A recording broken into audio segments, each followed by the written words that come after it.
de la tarde y ya tenemos conexión vía Zoom con nuestra próxima invitada. Se trata de Mayerlin Cantor. Ella es abogada en ejercicio especializada en Derecho de Familia.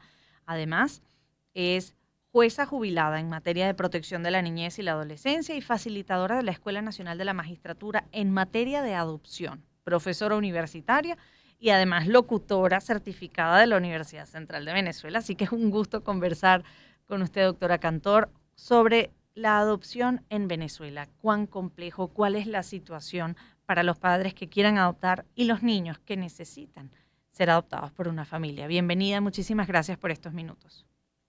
Hola Lila, un placer, encantada de estar aquí contigo, de esta invitación, encantada con toda tu audiencia y por supuesto con tu equipo de producción y para mí siempre es un gusto.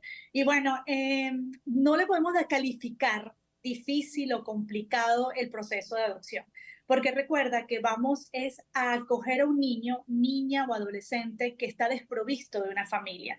Entonces, no es cosificar, sino por el contrario, es darle amor, es darle hogar y formar una familia a un niño que está desprovisto de una familia y ese es el proceso de adopción.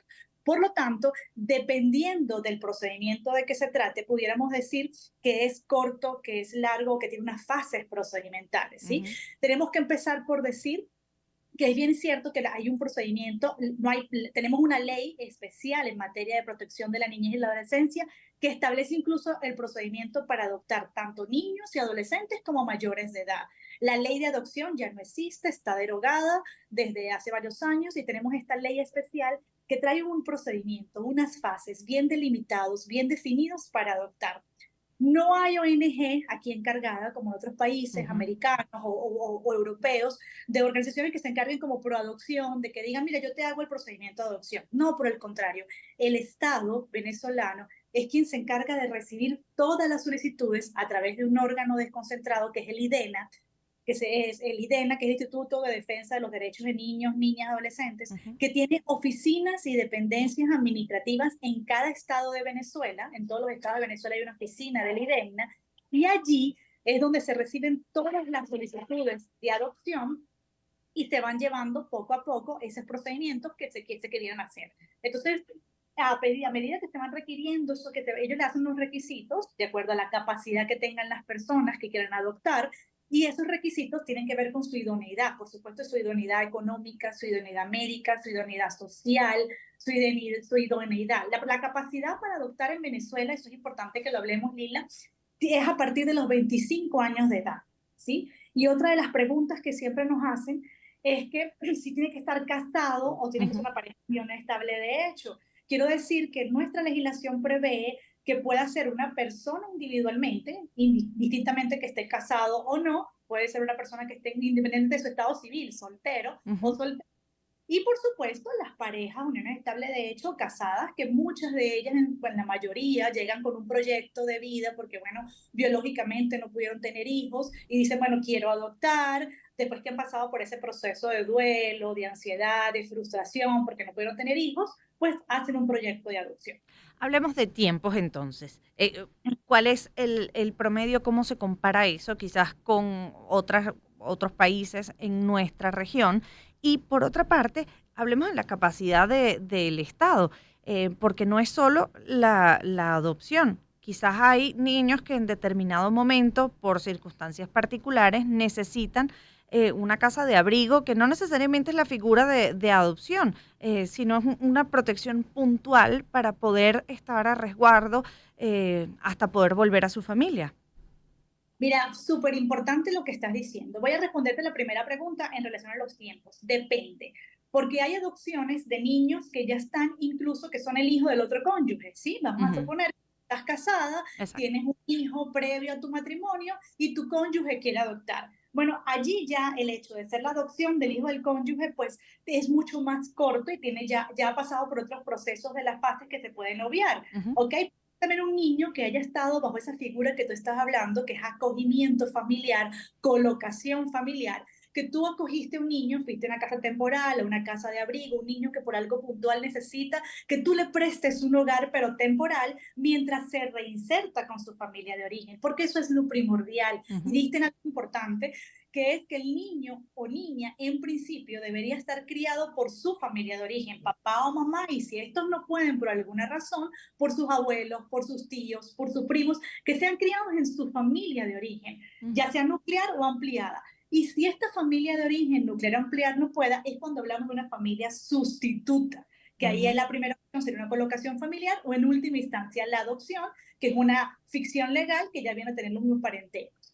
Pero aquellos niños que han estado en colocación familiar, suponiendo que tú vas, abrigas un niño, se queda contigo, hay unas evaluaciones biopsicosociales, legales que están contigo y a los 2 años ya tú puedes pedir la adopción de ese niño. Entonces, dependiendo, es casuístico, dependiendo del caso, dependiendo del niño o niña adolescente que acojas, pues podemos hablar de tiempos. Ahora, una adopción, un proyecto de adopción. Yo voy mañana, me presento en el IDENA, presento mis requisitos y empiezo un proceso de adopción. En la ley está diseñado aproximadamente para que dure 1 año.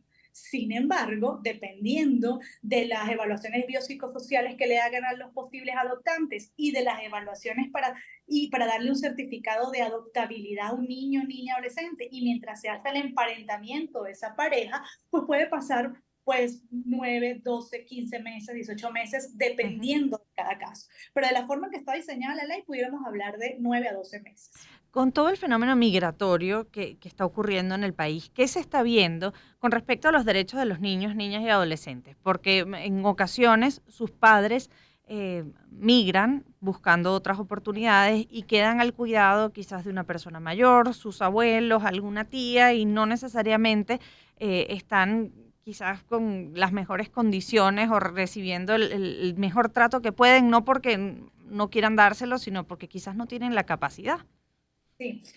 Bueno, fíjate tú, con el proceso migratorio está pasando de muchísimas cosas. Quienes están sufriendo una de las preocupaciones sociales son los niños, niñas, adolescentes, producto de esta situación migratoria, lamentablemente. ¿Qué ocurre? Papá y mamá salen desesperados a buscar opciones para poderle dar a ellos un mejor futuro, pero a veces no planificamos eso, ¿no? Y no juzgamos, porque a veces es una decisión que tomas de hoy para mañana. Al no Ujú. planificarlo, estás dejando a tus hijos con personas no aptas para criar. Si bien es cierto, muchos lo pueden dejar con una tía, con la abuela, con el abuelo, otros lo han dejado con madrinas, con vecinos y otros a veces ni saben con quién están dejando a sus hijos forzosamente. ¿Qué ocurre? Para dejar a tus hijos con otra persona, debes dejarlo bajo la figura de una colocación familiar, que es la representación legal que le estás dando. Recuérdate que en Venezuela la patria potestad es de papá y mamá. Entre ellos tú te la puedes ceder, pero ya cuando le vas a dar la responsabilidad de crianza de un niño, niña, adolescente a un tercero, y cuando hablamos de un tercero, independientemente de que sea el hermano mayor o la abuela o la tía o el abuelo, tiene que ser bajo la figura de la colocación familiar. Y esto no lo hacen la mayoría de las personas que se van, dejan al niño. En el 2017-2018 se permitían los poderes por notaría, hoy eso no se permite, dejar poderes de representación, te dejo a mi hijo bajo un poder, eso no se hace, y se van y dejan a los niños sin ninguna representación legal. Y esto La, supone una traba, imagino yo, que para cosas como inscribir en el colegio.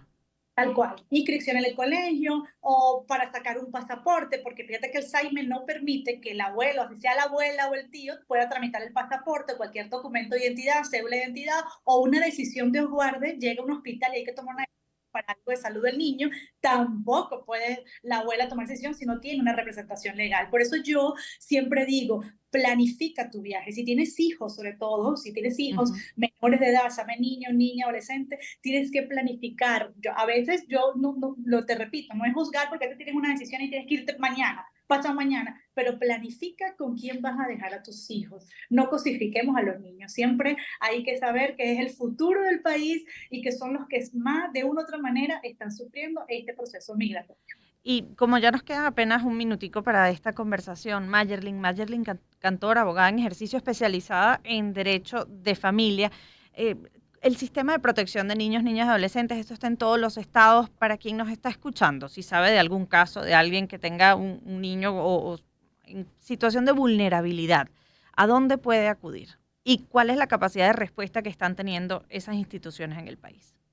Mira, hay un sistema de protección bastante amplio en Venezuela. El sistema de protección de la niñez y la adolescencia empieza desde el municipio hasta a nivel nacional.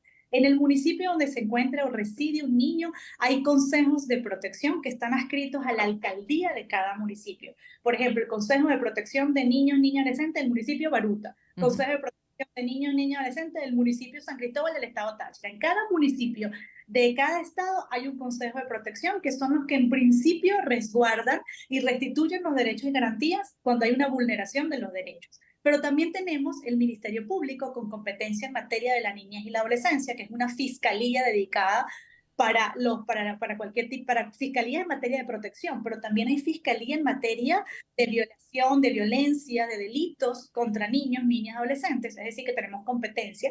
También tenemos el IDEGNA, que es el que te estoy comentando, que es el instituto encargado de la niñez y la adolescencia, que es un Consejo Nacional con dependencias regionales. También tenemos el Tribunal de Protección de la Niñez y la Adolescencia, que también actúa como sistema de protección. Tenemos incluso la Defensoría del Pueblo, que también es receptora para cualquier tipo de protección de la niñez y la adolescencia. Y tenemos en materia de la defensa pública, defensores públicos en materia de la niñez y la adolescencia. Es decir, que tenemos un sistema amplio, una cantidad de órganos encargados para proteger la niñez y la adolescencia. Muchísimas gracias a Mayerlin Cantor, abogada en ejercicio especializada en Derecho de Familia, por estos minutos hablando de este tema tan importante que tiene que ver con la protección y el resguardo de los niños, especialmente quienes están en una situación vulnerable. 6:35, nosotros hacemos una pausa.